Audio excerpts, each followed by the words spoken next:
ਕੀ ਵਾਰਦਾਤ ਹੋਈ ਤੁਹਾਡੇ ਭਾਈ ਨਾਲ? ਬਾਈ ਨੂੰ ਛੱਡਣ ਆਂਦਾ ਪਿਆ ਸੀ, ਛੱਤ ਪਰਾਈ ਕਰਾਈ, ਉਹ ਤੋਂ ਪੈਸੇ ਫੜੇ ਨੇ ਅੱਛਾ, ਤੇ ਬਾਈ ਉਹਨੇ ਰਸਤੇ 'ਚ ਟੱਕਰੇ ਨਾਲ ਦਾ ਮੈਨੂੰ ਫੈਕਟਰੀ ਛੱਡ ਗਿਆ। ਮੈਂ ਇਹ ਕਿਹਾ ਭਾਈ ਹੈ ਚੱਲ ਤੇਰਾ? ਆ- ਹਾਂਜੀ ਭਾਈ ਇਹ ਮੇਰਾ। ਅੱਛਾ ਇਹਨੂੰ ਛੱਡਣ ਆਂਦਾ ਪਿਆ ਸੀ ਤੇ ਰੋਡ ਛੱਡ ਦਿੱਤਾ, ਮੈਂ ਵਿੱਚੋਂ ਦੀ ਆਉਣ ਲੱਗਾ, ਮੈਂ ਕਿਹਾ ਚਲੋ ਇੱਧਰ ਦੀ ਟੁਰ ਜਾਂਦੇ ਹਾਂ। ਠੀਕ। ਤੇ ਇੱਕ ਜਿਹੜਾ ਉਹ ਪਿੱਛੇ ਖਲੋਤਾ ਸੀ, ਮੈਂ ਕਿਹਾ ਸਿਗਰਟ ਸੁਗਰ ਪੀਣ ਵਾਲਾ, ਉਹਦਾ ਇਗਨੋਰ ਕੀਤਾ। ਮੈਂ ਕਿਹਾ ਇਹ ਤਾਂ ਨਹੀਂ ਤੁਸੀਂ ਇਹ ਜਿਹੜਾ ਪੈਸੇ ਤੁਹਾਡੀ ਜੇਬ ਵਿੱਚ ਸੀਗੇ, ਇਹ ਕਿਸੇ ਕੰਮ ਤੋਂ ਆ ਰਹੇ ਸੀ ਜਾਂ ਘਰੋਂ ਪੈਸੇ ਲੈ ਕੰਮ ਕੇ? ਤੋਂ ਆ ਰਹੇ ਸੀ। ਕੰਮ ਕੀ ਤੇ ਕੰਮ ਤੋਂ ਕਰ ਰਹੇ ਆ ਰਹੇ? ਕੰਮ ਸ਼ਟਰਿੰਗ ਦਾ ਕਰੇ। ਅੱਛਾ, ਸ਼ਟਰ ਦੇ ਕੰਮ ਦੇ ਪੈਸੇ ਤੁਹਾਨੂੰ ਮਿਲੇ ਸੀ? ਸ਼ਟਰਿੰਗ ਦੇ ਕੰਮ ਦੇ ਪੈਸੇ ਮਿਲੇ ਨੇ, ਅੱਛਾ ਉਹ ਜੇਬ ਵਿੱਚ ਪਾਏ ਸਨ। ਉਹ ਆਂਦੇ ਸੀ ਅਸੀਂ ਕਿਸੇ ਹੋਰ ਵਾਸਤੇ ਖਲੋਤੇ, ਕਿਸੇ ਹੋਰ ਮਕਸਦ ਵਾਸਤੇ। ਅਸੀਂ ਆ ਗਏ, ਸਾਨੂੰ ਅੰਦਰ ਲੰਮੇ ਪਾ ਜਾਓ।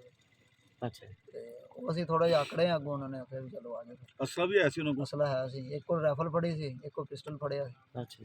ਬਾਹਰ ਇਸ ਉਹਨਾਂ ਦੇ ਨੇ ਭਾਈ ਤੇਰੇ ਦੇ ਕੀ ਮਾਰਿਆ ਉਹਨਾਂ ਨੇ? ਵੱਟ ਮਾਰਿਆ ਉਹਨਾਂ ਨੇ, ਅੱਛਾ ਬੱਟ ਮਾਰੇ ਤੇ ਤੇਰੇ ਕੱਪੜੇ ਕੁਪੜੇ ਪਾੜੇ ਉਹਨੂੰ? ਕੱਪੜੇ ਕੁਪੜੇ ਮਾਰੇ ਨੇ, ਤੌਣੀ ਲਾਈ ਵਾਹਵਾ ਉਹਨਾਂ ਨੇ ਚੰਗੀ।